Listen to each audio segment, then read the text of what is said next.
میرے پاس ایک فون آیا ایک خاتون کا مئو سے. انہوں نے کہا مولانا صاحب 10 سال ہو گئے میری شادی کو, 9 سال کا ایک بچہ بھی ہے میرا, لیکن میرا شوہر مجھے چھوڑ کر دوسری عورتوں کے پاس جاتا ہے, حرام رشتے بناتا ہے, میں کیا کروں؟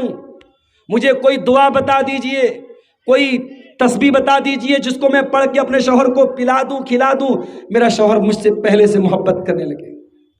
میں نے کہا ہے میری بہن, سب سے پہلے تو آپ یہ بتائیے, آپ کا شوہر جب گھر میں آتا ہے کیا آپ اپنے شوہر کے لیے میک اپ کرتی ہیں, اچھا کپڑا پہنتی ہیں, کیا اپنے شوہر کے لیے اپنے آپ کو سجاتی ہیں سنوارتی ہیں؟ اس عورت نے کہا کہ ہاں مولانا صاحب, میں ان تمام باتوں پر عمل کرتی ہوں, کوئی کمی نہیں کرتی ہوں. میں اپنے شوہر کو اپنی طرف مائل کرنے کا سارا جائز راستہ اپناتی ہوں, مگر میرا شوہر حرام رشتوں کی طرف جا رہا ہے, غلط عورتوں کی طرف جا رہا ہے, وہ میرے پاس نہیں آتا ہے, مجھے چھوڑ کر کے وہ باہر ویشی عورتوں کے پاس جاتا ہے, بے حیا عورتوں کے پاس جاتا ہے, ان کے پاس جا کر کے اپنی ضرورت پوری کرتا ہے. میں نے کہا اب سن لے میری بہن, اب سن لے, تو پوچھ رہی ہے کہ تیرے شوہر کو کون سی دعا پڑھ کے بتا دوں, کون سا ذکر پڑھ کے بتا دوں جس کو تو پڑھ کے پھونک دے. میں نے کہا دعا کی ضرورت نہیں ہے, ذکر کی ضرورت نہیں ہے, اب تیرے شوہر کو جوتے اور چپل کی ضرورت ہے.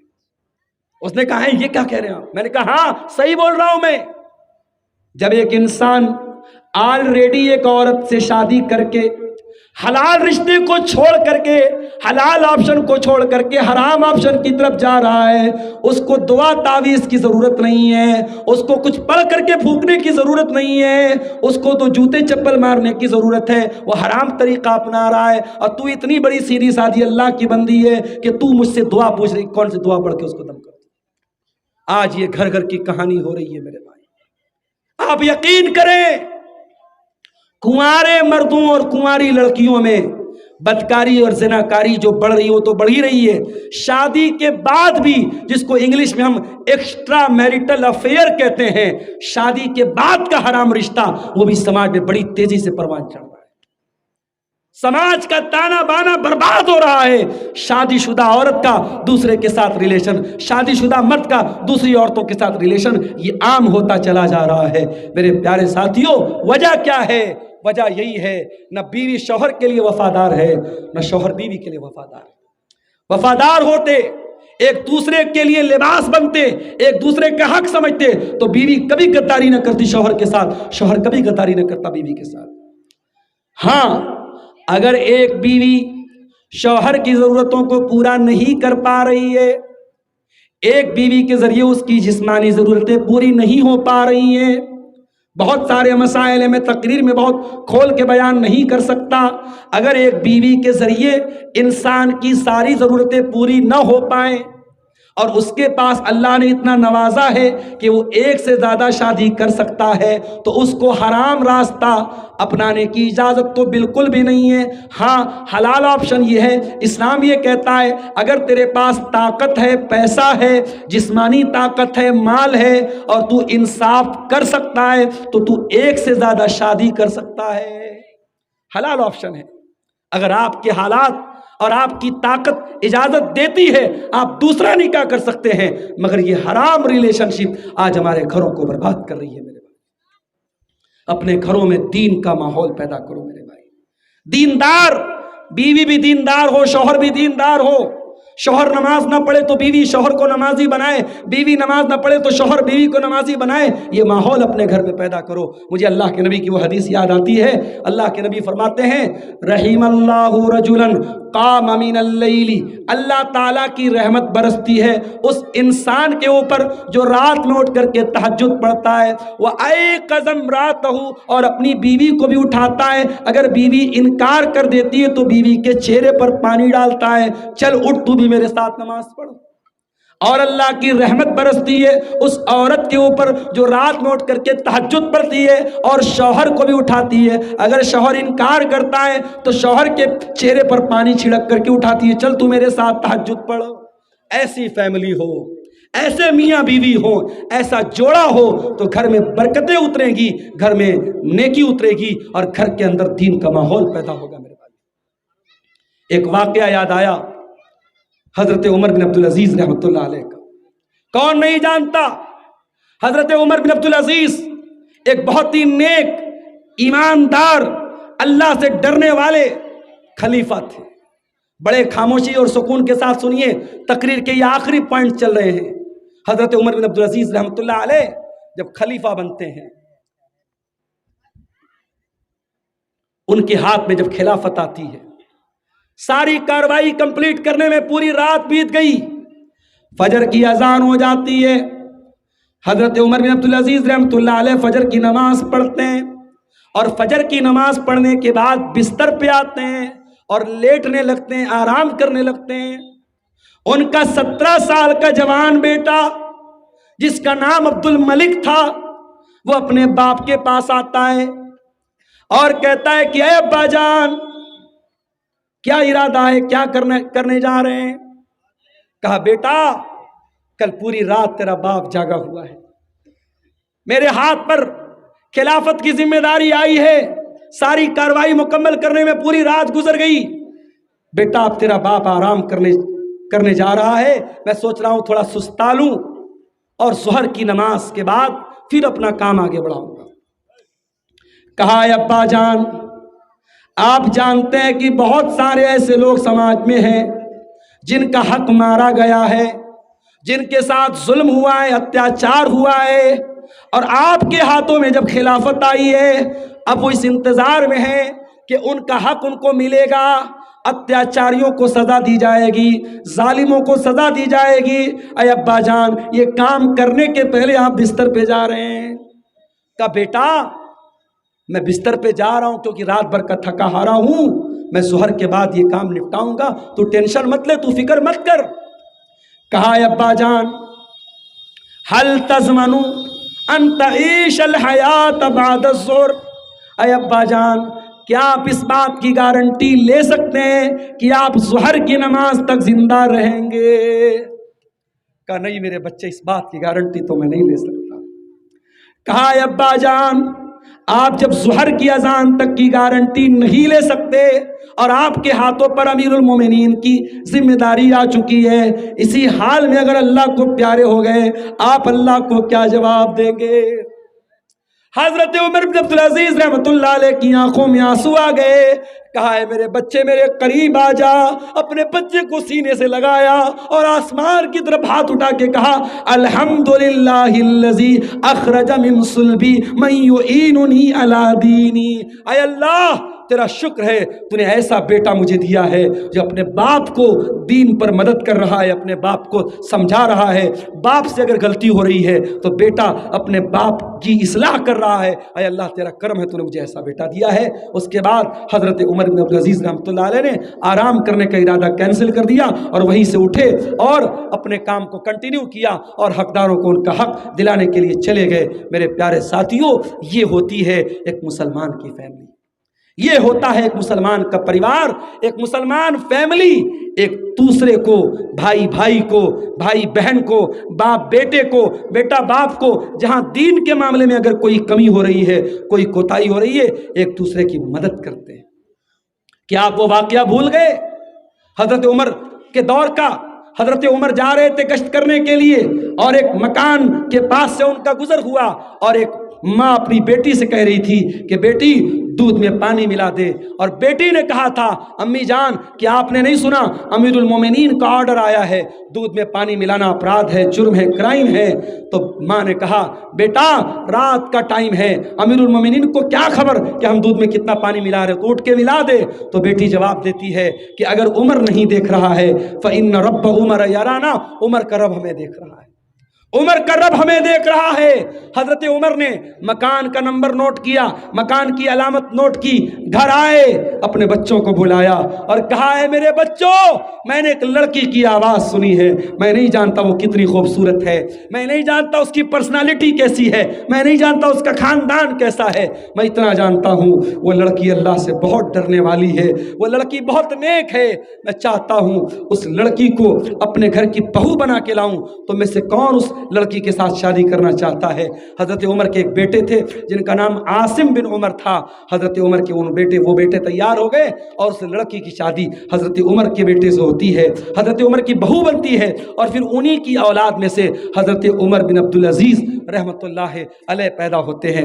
میرے پیارے ساتھیوں، یہ ہوتی ہے ایک مسلمان کی فیملی، ایک دیندار کی فیملی۔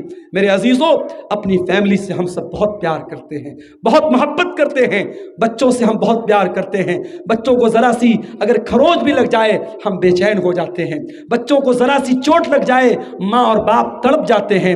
کیا ہمیں اور آپ کو ہماری ذمہ داری نہیں ہے کہ اپنی فیملی کو، اپنے پریوار کو، اپنے بچوں کو ہم جہنم کی آگ سے بچانے کا انتظام کریں؟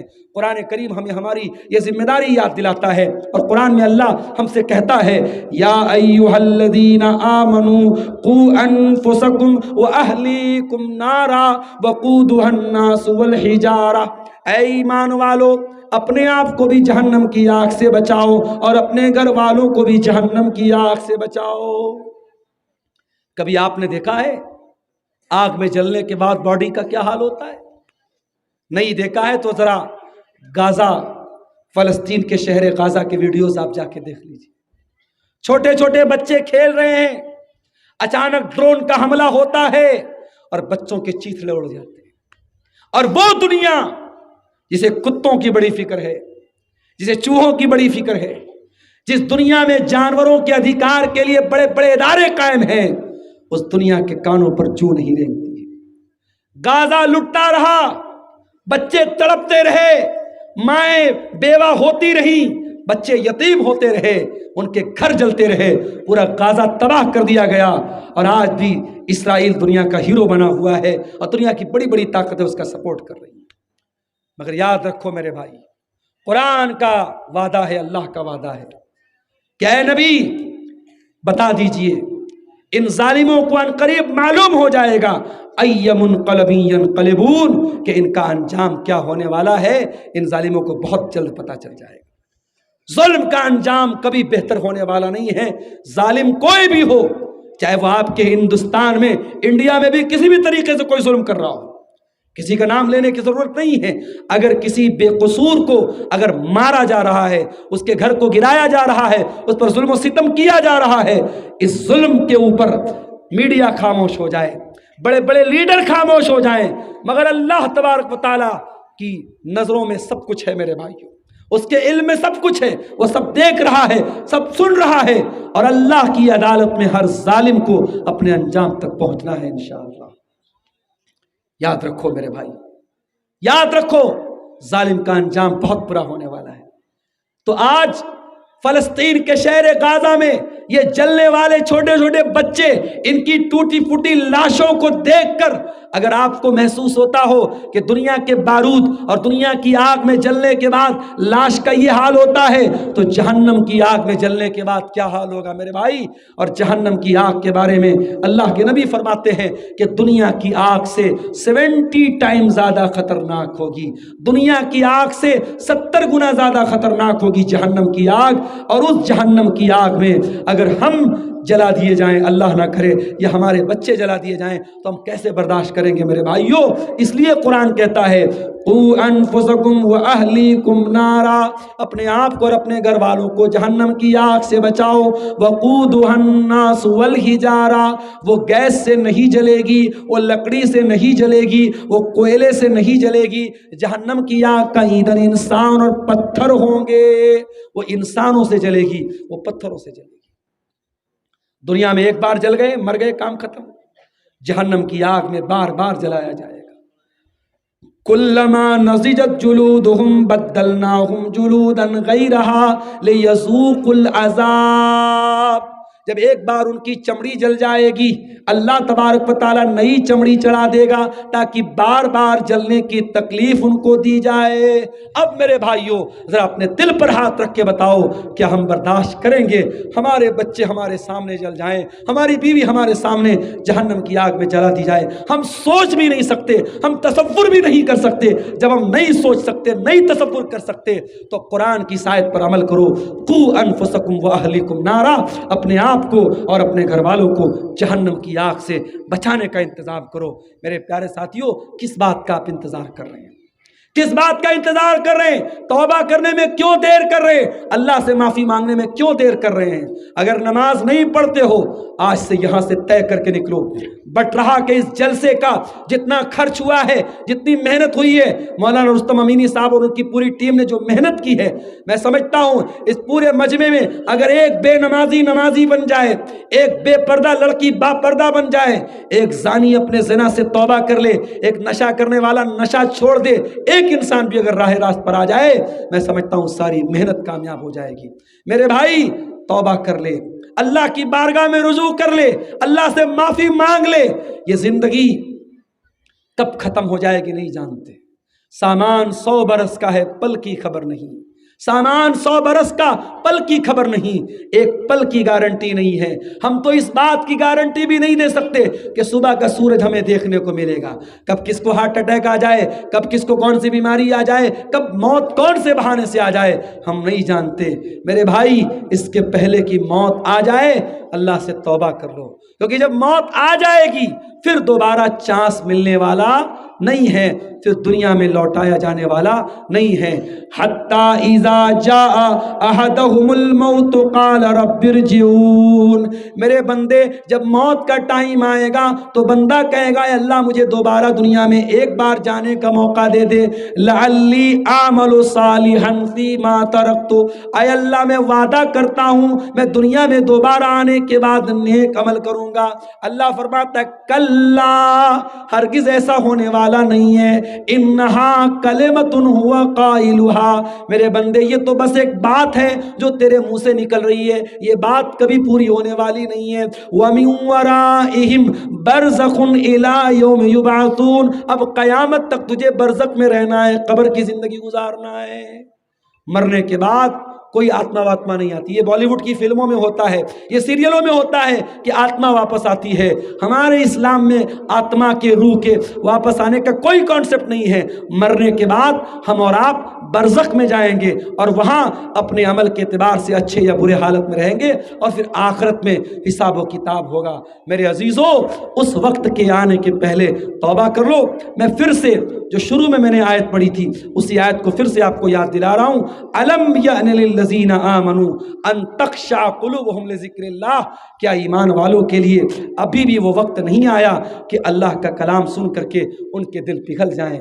میرے بھائی ایک مومن کی نشانی یہ ہے، ایک مومن کی پہچان یہ ہے، اللہ کا نام اس کے سامنے لیا جائے تو وہ کانپ جائے۔ انما المؤمنون الذين اذا ذكر الله وجلت قلوبهم واذا تليت عليهم آياته زادتهم ایمانا، ارے مومن تو وہ لوگ ہیں جب اللہ کا نام لیا جائے ان کا دل کانپ جائے اور جب قرآن پڑھا جائے ان کے ایمان میں اضافہ ہو جائے۔ ایک آخری واقعہ سنا کے بعد ختم کر رہا ہوں۔ آپ دیکھیے بنی اسرائیل کا وہ واقعہ یاد کیجئے جو 3 لوگ ایک غار میں پھنسے تھے اور تینوں نے اللہ سے اپنے اپنے نیک عمل کا وسیلہ مانگا تھا۔ اس میں سے ایک انسان نے کہا تھا کہ اے اللہ انہو کانت لی بنت عم، میری ایک چچا کی لڑکی تھی اور میں اسے بہت محبت کرتا تھا۔ ایک مرد کسی عورت سے جتنی محبت کر سکتا ہے میں اتنی محبت اس لڑکی سے کرتا تھا، لیکن حرام محبت کرتا تھا۔ اسلام میں حلال محبت ایک ہی ہے اور وہ نکاح کے ذریعے محبت ہوتی ہے۔ نکاح کے علاوہ جتنی محبت ہے یہ بکواس ہے، یہ حرام ہے، یہ ہوس ہے، یہ واسنا ہے، یہ لشٹ ہے۔ حلال محبت ایک ہے جو نکاح کے ذریعے جنم لیتی ہے۔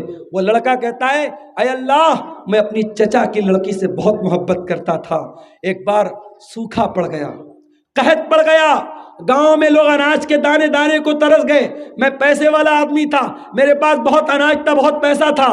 وہ چچا کی لڑکی میرے پاس آتی ہے اور مجھ سے 100 درہم مانگتی ہے۔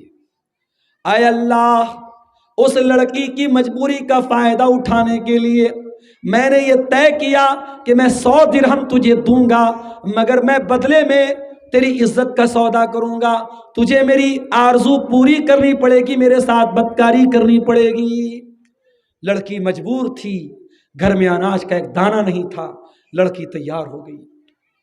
اے اللہ، جب میں اپنے اس ارادے کے لیے بالکل تیار، اور لڑکی بھی مجبوری کی حالت میں تیار ہو چکی ہے، جب وہ لڑکی میرے پاس آئی اور میں نے اس کے ساتھ غلط کام کرنے کی پوری تیاری کر لی، تو عین موقع پر جب اس گناہ کو میں کرنے ہی والا تھا، اس لڑکی کے منہ سے ایک لفظ نکلا، اتق اللہ، اتق اللہ ولا تفض الخاتم الا بحقہ، کہ اے اللہ کے بندے، یہ تو کیا کرنے جا رہا ہے؟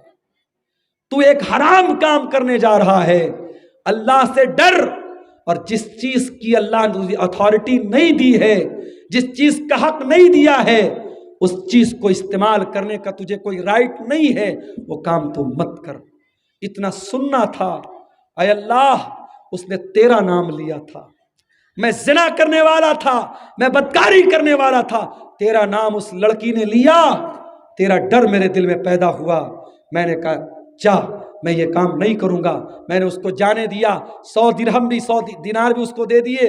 اے اللہ، یہ کام اگر میں نے تیرے ڈر سے کیا ہے اور تیری خوشی کے لیے کیا ہے تو ہماری اس مصیبت کو دور کر دے۔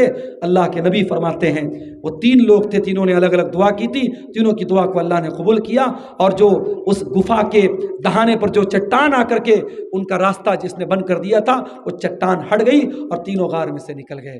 میرے عزیز ساتھیوں، یہ تقویٰ، یہ اللہ کا ڈر، یہ ایمان کی نشانی ہے۔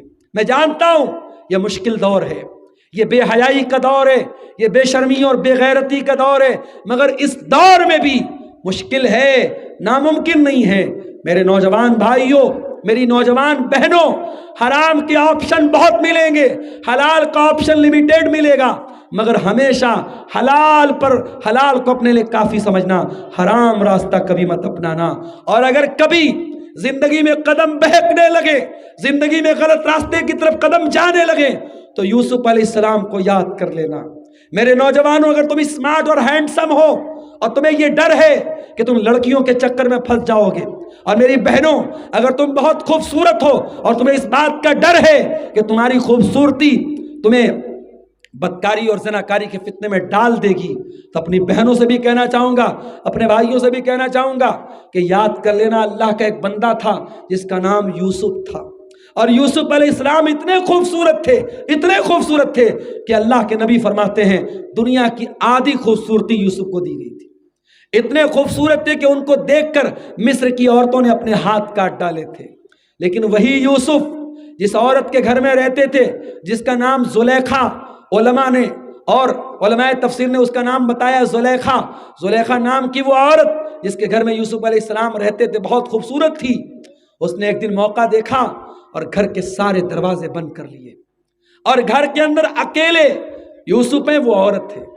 آج تو ہمارا نوجوان زناکاری اور بدکاری کے موقع تلاش کرتا ہے، کسی لڑکی کا نمبر مل جائے، کسی لڑکی کا کانٹیکٹ مل جائے، کسی سے راہ و رسم بڑھانے کا راستہ مل جائے۔ یوسف کو تو راستہ مل رہا ہے، لڑکی خود بلا رہی ہے، عورت خود بلا رہی ہے، گھر کے دروازے بند، کھڑکیاں بند، کوئی سی سی ٹی وی کیمرہ نہیں، کوئی موبائل کی ریکارڈنگ کا ڈر نہیں، کسی پولیس کا ڈر نہیں، عورت خود اس گھر کی ملکہ ہے، اور عورت خود کہہ رہی ہے ہائی تلک، اے یوسف آ جاؤ میری باہوں میں۔ قال معاذ اللہ انہ ربی احسن مثوایا انہ لا یفلح الظالمون۔ حضرت یوسف نے کہا نہیں، میں اللہ کی پناہ چاہتا ہوں، اے زلیخا، اے اس گھر کی ملکہ، اے میری مالکن، میں یہ کام نہیں کر سکتا، میں اتنا نمک حرام نہیں ہوں، تیرے گھر میں مجھے ٹھکانہ ملا ہے، تیرے شوہر نے مجھے اس گھر میں رہنے کو ٹھکانہ دیا ہے، میں تیرے شوہر کے ساتھ اتنی بڑی خیانت کروں، یہ گناہ میں نہیں کر سکتا۔ یوسف علیہ السلام نے اپنے دامن کو بچایا اور عورت نے حملہ کیا۔ یوسف علیہ السلام دروازے کی طرف بھاگے، عورت پیچھے سے جھپٹتی ہے، حملہ کرتی ہے، اور اسی چھینا جھپٹی میں یوسف کا کرتا پیچھے سے پھٹ جاتا ہے۔ دروازہ کھلا، سامنے عورت کا شوہر موجود ہے۔ شوہر کو دیکھتے ہی گرگٹ کی طرح رنگ بدل لیتی ہے، کہتی ہے دیکھیے یہ میری عزت لوٹنے کی کوشش کر رہا تھا، میرے ساتھ غلط کام کرنے کا ارادہ کر رہا تھا۔ یوسف علیہ السلام نے کہا نہیں، اللہ جانتا ہے میں بالکل بے داغ ہوں، اس نے میرے ساتھ غلط کام کرنے کا ارادہ کیا تھا۔ اسی عورت کا ایک رشتہ دار بھی وہاں پر موجود تھا، اس نے کہا چلو ٹھیک ہے، ایک چیز ہمارے پاس، ایک سولوشن ہمارے پاس ہے۔ یہ عورت کہہ رہی کہ یوسف زبردستی کر رہے تھے اور یوسف کا کرتا بھی پھٹا ہوا ہے، اگر کرتا آگے سے پھٹا ہے اس کا مطلب کہ عورت اپنے ڈیفنس میں کرتے کو عورت نے پھاڑا ہے، اور اگر یوسف کا کرتا پیچھے سے پھٹا ہے اس کا مطلب یوسف بھاگ رہے تھے اور عورت نے پیچھے سے کرتا پکڑا ہے۔ حضرت یوسف کا کرتا پیچھے سے پھٹا تھا۔ میرے عزیزوں، یوسف نے اپنے دامن کو بچایا اور آگے چل کر کے وہ دور بھی آیا۔ ابھی تو ایک عورت ان کے پیچھے پڑی تھی، جب مصر کی عورتوں نے ان کی خوبصورتی کو دیکھ کر اپنے ہاتھ کاٹے تو سب ان کے پیچھے پڑ گئیں، اور حضرت یوسف کو جب لگا کہ اب میرے لیے بچنا بہت مشکل ہے تو اللہ سے دعا کرتے ہیں رب السجن احب الی مما یدعوننی الیہ، اے اللہ یہ عورتیں مجھے زنا کی طرف لے کے جانا چاہتی ہے، مجھے بدکاری کی طرف لے کے جانا چاہتی ہیں، اے اللہ تیرا بندہ جیل میں جانا گوارا کر لے گا، تیرا یوسف جیل میں جانا گوارا کر لے گا، مگر ان عورتوں کے جال میں پھنسنا گوارا نہیں کرے گا، اور اے اللہ میں انسان ہوں، میں کمزور ہوں، اگر تو نے ان کی چال کو ناکام نہیں کیا تو میں جاہلوں میں سے ہو جاؤں گا۔ میرے نوجوان ساتھیوں، آج بھی آپ کے لیے یوسف کا اسوہ موجود ہے، یوسف کا نمونہ موجود ہے، یوسف کا کردار پیدا کرو۔ زمانے میں بہت ساری زلیخائیں ملے گی، زمانے میں بے حیائی کے بہت سارے موقع ملیں گے، اپنے دامن کو بچا کے رکھنا، اپنی آبرو کو بچا کے رکھنا میری بہنوں، اپنے قدم کو ہمیشہ غلط راستے سے بچا کے رکھنا، اور یاد رکھنا یہ سوشل میڈیا پر آئی لو یو بولنے والے، پیار محبت کا ڈھکوسلا دکھانے والے اور پیار بھرے لمبے لمبے ویڈیو بھیجنے والے، یہ سب مکار ہیں، یہ سب جھوٹے ہیں، یہ تیرے جسم کے ساتھ کھیلنا چاہتے ہیں، تیری آبرو کے ساتھ کھیلنا چاہتے ہیں، کبھی ان کے جال میں نہ پھنسنا۔ عزت، جس رشتے میں عزت ہوتی ہے وہ نکاح کا رشتہ ہوتا ہے، محبت اور پیار یہ واٹس ایپ اور فیس بک پر آئی لو یو لکھنے سے نہیں ہوتی ہے، پیار اور محبت وہ ہوتی ہے جو نکاح کے ذریعے شوہر بیوی کو دیتا ہے، بیوی شوہر کو دیتی ہے۔ میرے پیارے ساتھیوں، یہ زندگی کتنے دن کی ہے، یہ زندگی کتنے دن کی ہے؟ ابھی ہماری ایک رشتہ دار ہیں، ہماری بہن لگتی ہیں، ہمارے بڑے ابا کی بیٹی ہیں، ابھی ان کی زبان میں کچھ تکلیف تھی، ڈاکٹر کو دکھایا گیا، چیک اپ، کیا ہو رہا ہے بھائی؟ سائلنٹ کرو اس کو، کیوں بج رہا ہے بار بار؟ زبان میں تکلیف ہوئی، ڈاکٹر کو دکھایا گیا، چیک اپ کیا گیا، ڈاکٹر نے کہا کہ کینسر کا خطرہ ہے، کینسر کا خطرہ ہے، زبان کاٹنی پڑے گی۔ گھر میں رونا پیٹنا مچ گیا، بچے بے چین ہو گئے، میری ماں تو گونگی ہو جائے گی، شوہر بے چین، ابھی ان کی زیادہ عمر بھی نہیں، 40-42 سال عمر ہے۔ پھر کسی نے رائے دی کہ نہیں ممبئی لے کے جاؤ، ہمارے ایک دوست ہیں بنارس کے، آج فلائٹ سے ممبئی لے کر کے گئے، ممبئی میں ایک بہت بڑے ڈاکٹر ہیں کینسر کے، ڈاکٹر پردھان، ان کو لے جا کے دکھایا، انہوں نے کہا نہیں ڈرنے کی بات نہیں، کینسر نہیں ہے، اور کوئی بیماری ہے، آپ اس کا علاج کرائیے ٹھیک ہو جائے گی۔ کینسر کی بیماری آج بڑی تیزی سے عام ہو رہی ہے میرے بھائی، بیماریاں بڑی تیزی سے عام ہو رہی ہیں، اور ہم اور آپ نے تو وہ دور دیکھا ہے جو شاید پورے اتہاس میں بہت کم لوگوں نے دیکھا ہو۔ پچھلے کئی 100 سالوں میں ایسی بیماری، ایسا وائرس نہیں دیکھا گیا کہ باپ مر گیا ہو اور بیٹا اپنے باپ کی لاش کو ہاتھ لگانے کو تیار ہو۔ بنارس کے ندی کے گھاٹ کے کنارے لاشیں پڑی ہیں، ہمارے غیر مسلم بھائیوں کو کوئی جلانے والا نہیں ہے، لاشیں ندی پر تیر رہی ہیں۔ کورونا کے دور میں ہم نے وہ منظر بھی دیکھا تھا، ان لاشوں کو کوئی آگ لگانے والا نہیں تھا۔ ممبئی کے ہمارے کچھ دوستوں نے بتایا، باپ مر گیا، بیٹا اپنے باپ کی لاش کو، جنازے کو ہاتھ لگانے کو تیار نہیں، کوڑے کی گاڑی میں رکھ کے لاش کو لے کے جایا جا رہا ہے۔ یہ منظر میرے بھائیوں پورے اتہاس میں کسی نے نہیں دیکھا جو ہم نے دیکھا ہے، پوری انسانی تاریخ میں شاید یہ منظر نہ آیا ہو۔ مسجدوں کے دروازے بند کر دیے گئے، خانہ کعبہ میں کوئی نماز پڑھنے والا نہیں، خانہ کعبہ میں بھی نماز بند، عید کی نماز ہم نے گھر میں پڑھی، بقرعید کی نماز ہم نے گھر میں پڑھی، یہ منظر بھی ہم نے میرے بھائیوں دیکھا ہے۔ اور قرآن کہتا ہے فَلَوْلَا إِذْ جَاءَهُمْ بَأْسُنَا تَضَرَّعُوا وَلَكِنْ قَسَتْ قُلُوبُهُمْ وَزَيَّنَ لَهُمُ الشَّيْطَانُ مَا كَانُوا يَعْمَلُونَ۔ میرے بندو، جب ہمارا عذاب آیا، ہماری طرف سے تکلیف آئی، آزمائش آئی، بیماری آئی، تو ہونا تو یہ چاہیے تھا کہ تم گڑ گڑاتے، تم توبہ کرتے، تم اللہ سے معافی مانگتے، تم سدھر جاتے، تم اصلاح کر لیتے، لیکن نہیں۔ وَلَكِنْ قَسَتْ قُلُوبُهُمْ، ان کے دل سخت ہو گئے، دل کٹھور ہو گئے۔ شرابی تب بھی شراب پیتے رہے، زانی تب بھی زنا کرتے رہے، حرام خور تب بھی حرام کھاتے رہے، بے پردہ لڑکیاں گھومنے والی تب بھی بے پردہ گھومتی رہیں، کسی برائی میں کمی نہیں آئی، کسی گناہ میں کمی نہیں آئی۔ میرے پیارے ساتھیوں، بیماریاں ہم سے پوچھ کے نہیں آئیں گی، اور معاف کرنا میرے نوجوان، جب بیماری آئے گی یہ پوچھ کے نہیں آئے گی تیری عمر کتنی ہے، تیری شادی ہوئی کہ نہیں، تجھے بچے ہوئے کہ نہیں، تو نے مکان بنایا کہ نہیں، تو نے زندگی کا شوق پورا کیا کہ نہیں۔ میرا ایک بڑا قریبی رشتہ دار، میری چچا زاد بہن کا بیٹا، جوان بیٹا، 20-25 سال کا بیٹا بیمار ہوتا ہے، اور ٹی بی کی بیماری، بڑی خطرناک بیماری MDR ٹی بی کی بیماری ہوتی ہے، 40 دن تک ہاسپٹل میں ایڈمٹ رہتا ہے۔ جوان بیٹا تھا، رشتہ طے ہو چکا تھا، شادی ہونے والی تھی، ماں باپ کی آنکھوں کا تارا تھا، ماں باپ کی امیدوں کا سہارا تھا۔ جوان بیٹا بیمار پڑا، 40 دن تک ہاسپٹل میں میرے بھائیوں تڑپتا رہا، دوائیں چلتی رہیں، علاج ہوتا رہا، مگر کوئی فائدہ نہیں۔ 40 دن کے بعد گھر لایا گیا، 2 دن کے بعد ڈیتھ ہو جاتی ہے، انتقال ہو جاتا ہے۔ موت کا فرشتہ آ کر کے یہ نہیں پوچھتا ہے کہ میرے اللہ کے بندے یہ بتا کہ تیری شادی ابھی تک نہیں ہوئی، تجھے بچے نہیں ہوئے، تو نے زندگی کے بہت سارے رنگ و روپ نہیں دیکھے، ابھی میں تجھے نہیں موت دوں گا۔ موت کا فرشتہ تو اللہ کے حکم سے آتا ہے میرے بھائی، اور جب اللہ کا حکم ہوتا ہے ایک پل پہلے موت نہیں آئے گی، ایک پل بعد میں نہیں آئے گی۔ اب ذرا سوچو میرے بھائی، کسی کو گانا سنتے ہوئے اگر موت آ گئی، کسی کو ننگی ویڈیو دیکھتے ہوئے موت آ گئی، کسی کو شراب اور نشہ کرتے ہوئے موت آ گئی، کسی کو غلط کام کرتے ہوئے موت آ گئی، تو قیامت کے دن جب وہ اٹھے گا وہی زنا کرتے ہوئے اٹھے گا، وہی سگریٹ پیتے ہوئے اٹھے گا، وہی حرام کام کرتے ہوئے اٹھے گا۔ اللہ کے نبی فرماتے ہیں ان العبد یبعث علی ما مات علیہ، بندہ جس حال میں مرے گا اسی حال میں قیامت کے دن اٹھایا جائے گا۔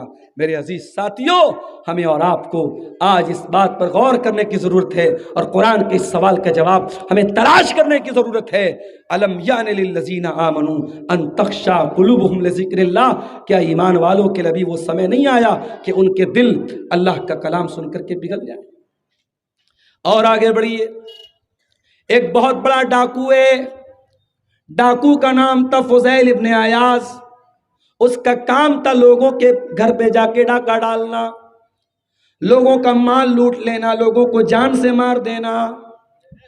فضیل ابن عیاض ڈاکہ ڈالنے کے لیے ایک مکان کی چھت پر کودتا ہے، رات کا سناٹا ہے، اللہ کا کوئی بندہ قرآن کی تلاوت کر رہا ہے، تلاوت قرآن کی آواز فضیل ابن عیاض کے کانوں میں پڑتی ہے، اور اللہ کا وہ بندہ اتفاق سے یہی آیت پڑھ رہا تھا، سورہ حدید کی آیت نمبر 16، الم یعن للذین آمنوا ان تخشع قلوبہم لذکر اللہ، کیا ایمان والوں کے لیے ابھی وہ سمے نہیں آیا کہ ان کے دل اللہ کا کلام سن کر کے پگھل جائیں؟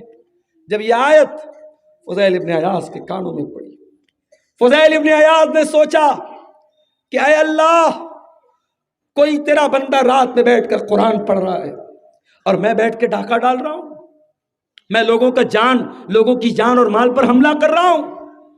فضیل ابن عیاض کے دل میں توبہ کا خیال آیا، وہاں سے باہر نکلا، بارش کا موسم تھا، ایک ویرانے کے پاس، ایک کھنڈر کے پاس کچھ لوگ موجود تھے، فضیل ابن عیاض بھی پیچھے جا کے کھڑا ہو گیا۔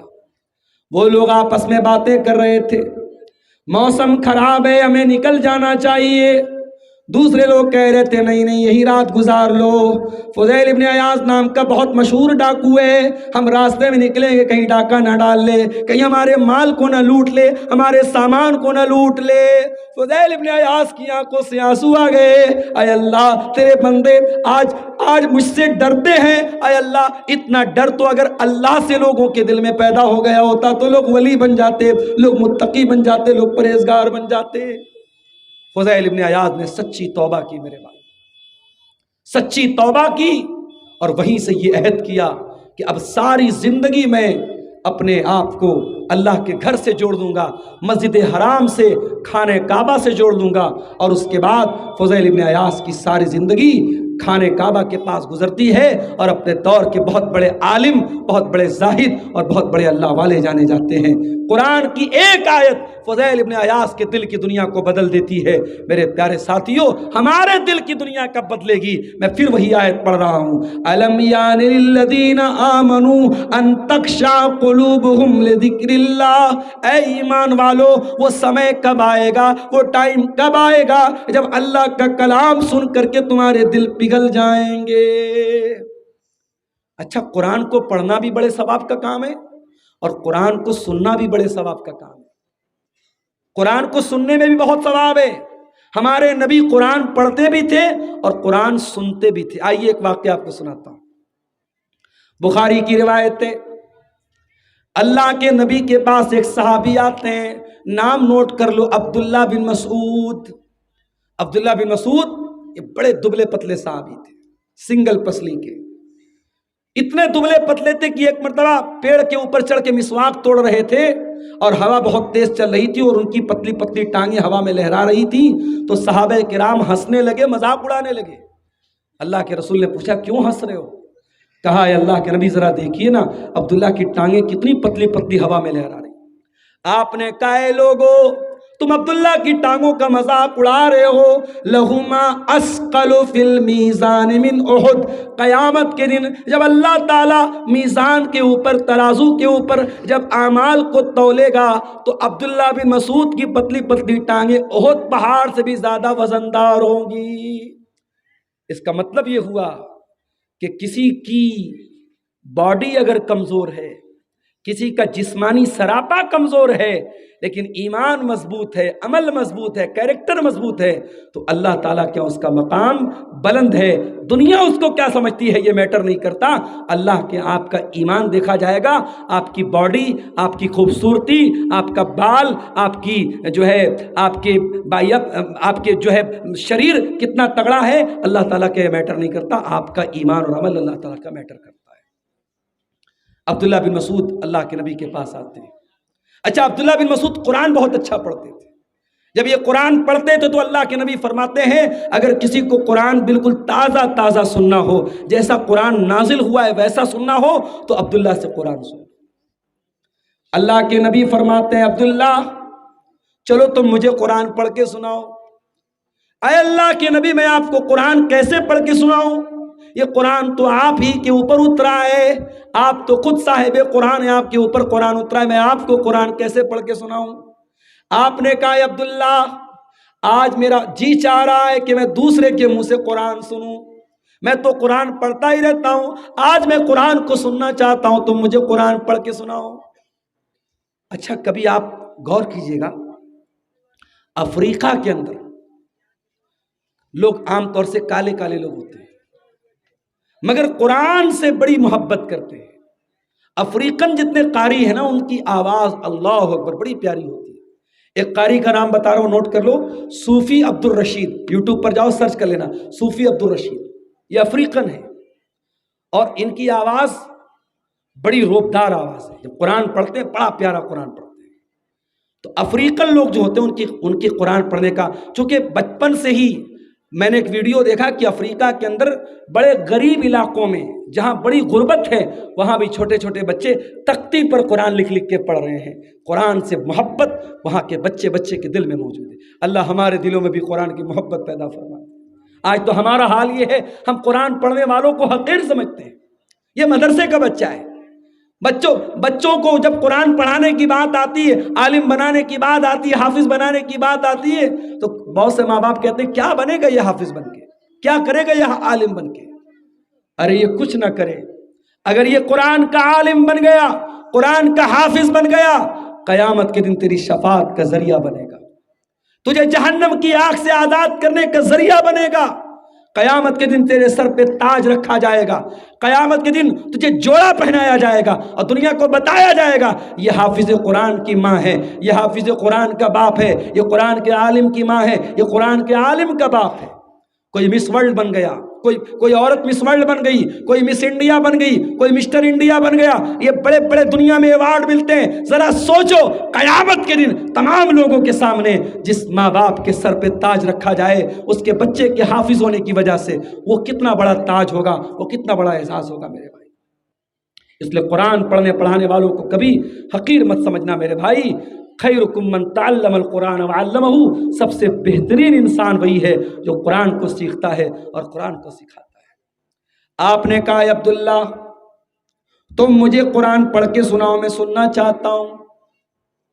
حضرت عبداللہ بن مسعود کہتے ہیں میں سورہ نساء کی تلاوت کرنے لگا، اللہ کے پیارے نبی قرآن سننے لگے، میں پڑھ رہا ہوں اور اللہ کے نبی سن رہے ہیں۔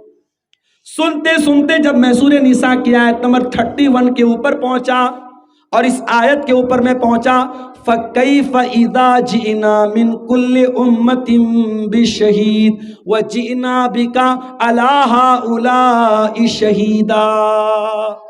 اے نبی اس وقت آپ کا کیا حال ہوگا جب ہر امت میں سے ہم ایک گواہ بنائیں گے، اور اے نبی آپ کی امت کے اوپر ہم آپ کو گواہ بنائیں گے۔ حضرت عبداللہ کہتے ہیں جب میں اس آیت کے اوپر پہنچا اللہ کے نبی نے فرمایا بس کرو، اے عبداللہ رک جاؤ، اسٹاپ کر دو، روک دو۔ جب میں نے نظریں اٹھا کے دیکھا فَإِذَا عَيْنَاهُ تَذْرِفَانِ، اللہ کے نبی کی دونوں آنکھوں سے آنسو بہ رہے تھے، اللہ کے نبی رو رہے تھے۔ قرآن کی اس آیت میں جس ذمہ داری کا احساس دلایا گیا تھا، جو ذمہ داری یاد دلائی گئی تھی، اس ذمہ داری کو یاد کر کے اللہ کے نبی رو رہے تھے۔ نبی کو اپنی ذمہ داری کا احساس ہے، مگر ایک باپ کو اپنے باپ ہونے کا احساس نہیں ہے، ایک ماں کو اپنی ماں ہونے کا احساس نہیں ہے، ایک مدرسے کے ناظم کو اپنے ناظم ہونے کا احساس نہیں ہے، ایک جماعت کے ذمہ دار کو اپنے ذمہ دار ہونے کا احساس نہیں ہے۔ آج کرسی کی لڑائی ہوتی ہے، میں بہت زیادہ پالیٹکس میں نہیں رہتا مگر نظر رکھتا ہوں، سیمانچل کے علاقے میں جو تنظیمیں ہیں ہماری جمعیت کی، میں دیکھتا ہوں بڑی اٹھا پٹک چلتی رہتی ہے، واٹس ایپ پر کبھی کبھی میسج ملتے ہیں، کرسی اور عہدے کے لوگ بڑا آپس میں لڑتے رہتے ہیں۔ اللہ ہم سب پر رحم فرمائے میرے بھائی۔ ذمہ داری لوگ اس کو بڑا آسان سمجھتے ہیں، ذمہ داری بڑی خطرناک چیز ہے میرے بھائی۔ اور اگر آپ کوئی عہدہ نہیں ہے آپ کے پاس، لیکن اللہ نے اگر آپ کو اولاد سے نوازا ہے میرے بھائی، تو یہ اولاد بھی آپ کے کندھے پر ایک ذمہ داری ہے۔ میری ماں، آپ کی جوان بیٹی جلسے میں آئی ہے، آپ اس کو لے کے آئی ہیں، سجا کر کے، سنوار کر کے، میک اپ کروا کر کے، کریم پاؤڈر لگوا کر کے اور بالکل خوبصورت کپڑے پہنا کے آپ لائی ہیں۔ آپ کی بیٹی بھی آپ کے کندھے پر امانت ہے، کہیں ایسا نہ ہو آپ تو بیٹھ کر کے جلسے میں تقریر سننے لگے اور آپ کی جوان بیٹی میلے ٹھیلے میں کہیں گھوم پھر رہی ہو۔ آج اپنے بچوں اور بچیوں کے بارے میں آنکھیں بند مت کرو، اندھا وشواس مت کرو۔ لڑکا کہاں جا رہا ہے، لڑکی کہاں جا رہی ہے؟ لڑکی کو آپ نے 1000 کا موبائل دلایا، اس کے پاس 25,000 کا موبائل کہاں سے آیا؟ کیا یہ پوچھنے کا ادھیکار آپ کو نہیں؟ موبائل پر ریچارج آپ نہیں کرواتے، لڑکی کے موبائل پر ہر مہینہ ریچارج کون کروا رہا ہے؟ کیا یہ جاننے کا ادھیکار آپ کو نہیں ہے؟ آپ کی بیٹی کالج پڑھنے جاتی ہے، 2 بجے اسکول کی چھٹی ہوئی، کالج کی چھٹی ہوئی، آپ کی بیٹی 5 بجے آ رہی ہے، کیا آپ کو یہ پتہ لگانے کا ادھیکار نہیں ہے کہ آپ کی بیٹی کہاں جا رہی ہے؟ تربیت کے معاملے میں میرے بھائیوں ہمیں اور آپ کو ذمہ دار بننا پڑے گا۔ ذمہ دار بنو، اور ویسے ذمہ دار بنو جیسے حضرت زکریا علیہ السلام ذمہ دار تھے۔ حضرت زکریا علیہ السلام نبی تھے اللہ کے، اور ایسے نبی تھے کہ دن رات مسجد میں رہتے تھے، اور ان کی سالی کی بیٹی تھی حضرت مریم، اور مریم کی جب ماں کا انتقال ہو گیا، نہ ماں تھی نہ باپ تھے، تو مریم کی پرورش کون کر رہا ہے؟ ان کے خالو کر رہے ہیں، حضرت زکریا علیہ السلام۔ وَكَفَّلَهَا زَكَرِيَّا مریم کی پرورش حضرت زکریا علیہ السلام کرتے ہیں. کلما دخل علیہا زکریا المحراب وجد عندہا رزقا. جب بھی حضرت زکریا مسجد میں آتے ہیں، مریم کے پاس آتے ہیں، سیب کا موسم نہیں ہے سیب موجود ہے، انار کا موسم نہیں انار موجود ہے، آم کا موسم نہیں آم موجود ہے. کلما دخل علیہا زکریا المحراب وجد عندہا رزقا قال یا مریم انا لکی ھذا. حضرت زکریا سوال کرتے ہیں کہ اے مریم، یہ بے موسم کا پھل تیرے پاس کہاں سے آیا؟ میں تو مسجد کو لاک کر کے گیا تھا، میں تو دروازے کو لاک کر کے گیا تھا، مسجد کے اندر کون آیا؟ کس نے تجھ کو یہ پھل دے دیا؟ قالت هو من عند اللہ. مریم کہتی ہے خالو جان، یہ پھل اللہ تعالیٰ کی طرف سے آیا ہے. اللہ تعالیٰ نے مجھ کو اپنی بندی کو یہ پھل دیا ہے، کرامت کے طور پہ اللہ تعالیٰ نے اپنی بندی کو یہ پھل دیا ہے. ان اللہ یرزق من یشاء بغیر حساب. اللہ جس کو چاہتا ہے بے حساب روزی دیتا ہے. حضرت زکریا نے دیکھا کہ اگر میری اس بھانجی کے پاس، میری سالی کی لڑکی کے پاس، مریم کے پاس اگر بے موسم کا پھل آ سکتا ہے تو میں 80 سال کا بوڑھا ہو چکا ہوں، مجھے اللہ اولاد کیوں نہیں دے سکتا ہے؟ ہنالک دعا زکریا ربہ. حضرت زکریا نے اللہ کی بارگاہ میں ہاتھ اٹھایا اور دعا کی، رب حب لی من لدنک ذریۃ طیبہ انک سمیع الدعاء. اے اللہ تو مجھے نیک اولاد دے دے، نیک بیٹا دے دے. سب کی دعا کو تو سنتا ہے، تو میری بھی دعا سن لے. تو گارجین بنو تو ایسے بنو میرے بھائی، ذمہ دار بنو تو ایسے بنو. لڑکے اور لڑکیوں کی تربیت کرنا اس دور میں ماں باپ کے لیے بہت بڑا چیلنج ہے. میری 2 سال کی بچی ہے. موبائل آج کل بچے کہاں مانتے ہیں، لیکن ہم نے موبائل، ٹھیک ہے بچے لے رہے موبائل، لیکن موبائل کو مجبوری بنا دینا. بعض گھروں میں کیا ہوتا ہے، بچہ کھانا نہیں کھاتا جب تک موبائل ہاتھ میں نہ دے دو. یہ مجبوری بنا دیا آپ نے. موبائل کا اس قدر رسیہ بنا رہے بچوں کو. یہ بچے جب بڑے ہوں گے، ان کی آنکھوں پر، ان کے دماغ پر، ان کے ذہن پر موبائل کا کتنا غلط اثر پڑے گا شاید آپ کو تصور نہیں ہے. کبھی آپ غور کیجئے گا، یہ چھوٹے بچے جو کارٹون دیکھتے ہیں، ہمیں لگتا ہے یار وہ تو یوٹیوب پر کارٹون دیکھ رہا ہے، وہ تو یوٹیوب پر بچوں کا پروگرام دیکھ رہے ہیں. کبھی غور کیجئے گا، یوٹیوب پر آنے والے بچوں کے کارکرم میں، بچوں کے کارٹون میں بھی بہت خوبصورتی کے ساتھ سلو پوائزن، دھیرے دھیرے آپ کے بچوں اور بچیوں کو زہر دیا جا رہا ہے. بچوں کے، چھوٹے بچوں کے دماغ میں کیا ڈالا جا رہا ہے؟ ایک بوائے فرینڈ ہوتا ہے، گرل فرینڈ ہوتی ہے. لڑکا لڑکی میں ایک رشتہ ہوتا ہے گرل فرینڈ اور بوائے فرینڈ کا. اس کا انجام یہ ہوا ہے کہ آج جیسے ہی لڑکی جوان ہوتی ہے وہ بوائے فرینڈ کی تلاش میں نکل جاتی ہے، اور جیسے ہی لڑکا جوان ہوتا ہے وہ گرل فرینڈ کی تلاش میں نکل جاتا ہے. اور آج انسٹاگرام اور فیس بک اور واٹس ایپ نے وہ بے حیائی کا سیلاب پھیلا کے رکھا ہے میرے بھائیوں کہ بیان کے باہر ہے، بیان کے باہر ہے. اور میں کبھی کبھی ایک بات کہتا ہوں کہ اللہ کے نبی نے جب یہ فرما دیا کہ جب کوئی مرد کسی عورت سے اکیلے میں ملتا ہے تو تیسرا شیطان ہوتا ہے، تو کیا واٹس ایپ پر تیسرا شیطان نہیں ہے؟ کیا انسٹاگرام پر تیسرا شیطان نہیں ہے؟ کیا فیس بک پر تیسرا شیطان نہیں ہے؟ کسی لڑکے کا میسج آیا لڑکی کو، السلام علیکم، میں آپ کا اسلامی بھائی ہوں اور آپ میری اسلامی بہن ہیں. معاف کیجئے گا، اسلام کے رشتے کے اعتبار سے ٹھیک ہے، ہر مسلمان مرد دوسری عورت کا اسلامی بھائی ہے، مگر یہ اسلامی بھائی بہن کا رشتہ یہ اس بات کی اجازت نہیں دیتا ہے کہ لڑکی سے چیٹنگ کی جائے، اس کے ان باکس میں جا کے، چیٹنگ میں جا کے اس سے پرائیویٹ باتیں کی جائے. آج پہلے دعا سلام ہوتا ہے، ہائے ہیلو ہوتا ہے، اور اس کے بعد لمبی چوڑی باتیں ہوتی ہیں. زناکاری اور بدکاری یہیں سے شروع ہوتی ہے میرے بھائی. ابھی میرے پاس ایک فون آیا مئو سے، بنارس سے 100 کلومیٹر دور ایک جگہ ہے مئو، ہماری پہچان کے ایک صاحب تھے، ان کا فون آیا، کہا مولانا صاحب ایک مسئلہ پوچھنا ہے. میں نے کہا کیا مسئلہ ہے؟ کہا ایک عورت ہے، اس کے شوہر کا انتقال ہو چکا ہے، بیٹے ہیں مگر بیٹے بہت بزی ہیں، بیٹوں کے پاس ٹائم نہیں ہے. وہ عورت عمرہ کرنے جانا چاہتی ہے. اس عورت کی جو دیورانی ہے، دیورانی سمجھتے ہیں نا، چھوٹے بھائی کی بیوی. تو دیورانی جو ہے وہ جا رہی عمرہ کرنے اور دیورانی اپنے بیٹے کے ساتھ جا رہی ہے. تو کیا وہ عورت اس لڑکے کی بڑی امی ہوئی؟ تو لڑکا اپنی بڑی امی کے ساتھ, یا یہ کہہ لیجئے کہ چچی اور بھتیجا, کیا وہ عمرہ کرنے جا سکتے ہیں؟ میں نے کہا ایک بات بتاؤ میرے بھائی, کیا بڑی امی کا رشتہ یا چچی کا رشتہ کیا شریعت کی نظر میں کیا یہ محرم کا رشتہ ہے یا غیر محرم کا رشتہ ہے؟ تو وہ کہنے لگے مولوی صاحب مجھے تو ایسا لگ رہا ہے غیر محرم کا رشتہ ہے. میں نے کہا لگ نہیں رہا ہے, صحیح بات یہی ہے. چچی جو ہوتی ہے وہ غیر محرم ہوتی ہے. ٹھیک ہے ہم لوگ احترام میں چچی کو چچی بولتے ہیں یا بڑی امی بولتے ہیں.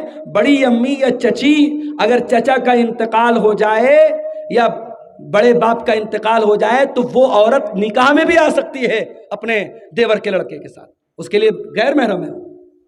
تو جس مرد کے ساتھ نکاح ہو سکتا ہے وہ غیر محرم ہے. میں نے کہا وہ اس کے ساتھ عمرہ کرنے نہیں جا سکتی. تو کہنے لگے مولوی صاحب یہ مسئلہ ہم نے اپنے علاقے کے ایک بہت بڑے عالم شیخ اسد اعظمی حفظہ اللہ سے پوچھا تھا, جو ہمارے بھی استاذ لگتے ہیں. تو میں نے کہا جب آپ نے اتنے بڑے عالم سے یہ مسئلہ پوچھا تو پھر آپ نے مجھ سے کیوں پوچھا؟ کہنے لگے میں نے سوچا کنفرم کر لوں. میں نے کہا کنفرم نہیں کرنا تھا آپ کو, آپ یہ چاہتے تھے کہ اگر شیخ اسد اعظمی نے یہ فتویٰ دیا ہے اور یہ مسئلہ بتایا ہے کہ اپنے چچی اپنے بھتیجے کے ساتھ عمرہ کرنے نہیں جا سکتی, تو آپ نے عبدالغفار صاحب کے پاس فون کر کے مسئلہ اس لیے پوچھا تاکہ آپ کو کوئی گنجائش مل جائے. آج کل یہ بھی مسئلہ چل رہا ہے کہ لوگ مسئلہ پوچھتے ہیں علماء سے, مسئلہ پوچھنے کے لیے نہیں بلکہ اپنا راستہ نکالنے کے لیے اور گنجائش نکالنے کے لیے راستہ پوچھتے ہیں. میرے بھائیوں, اپنے گھروں میں محرم غیر محرم کا فرق کیجیے. کتنے گھروں میں آج محرم غیر محرم کا کوئی فرق نہیں. جیجا اپنی سالی کو لے کے گھوم رہا ہے بائک سے, دیور اپنی بھابھی کے ساتھ مٹر گشتی کر رہی ہے, بائک پر گھوم رہی ہے اور ادھر ادھر تفریح کرنے جا رہی ہے. کیا آپ کو نہیں معلوم کہ دیور بھابھی کا رشتہ کیسا ہے؟ اللہ کے نبی نے دیور کو بھابھی کے لیے موت قرار دیا ہے. اللہ کے نبی نے جیجا کو سالی کے لیے موت قرار دیا ہے. اور معاف کرنا, جس طریقے سے آپ اپنی جوان بیٹیوں کو اپنے گاؤں کے جوان لڑکوں سے پردہ کراتے ہیں, اس کے خالہ کے لڑکوں سے, اس کے ماموں کے لڑکوں سے, اس کے چاچا کے لڑکوں سے, اس کے تایا کے لڑکوں سے بھی پردہ کرائیے. یہ رشتے بھی آپ کی جوان بیٹی کے لیے غیر محرم ہیں. جو رشتے غیر محرم ہیں آپ کی جوان بیٹی کو ان سے پردہ کرنا چاہیے. آج حالات بہت برے ہیں میرے بھائی.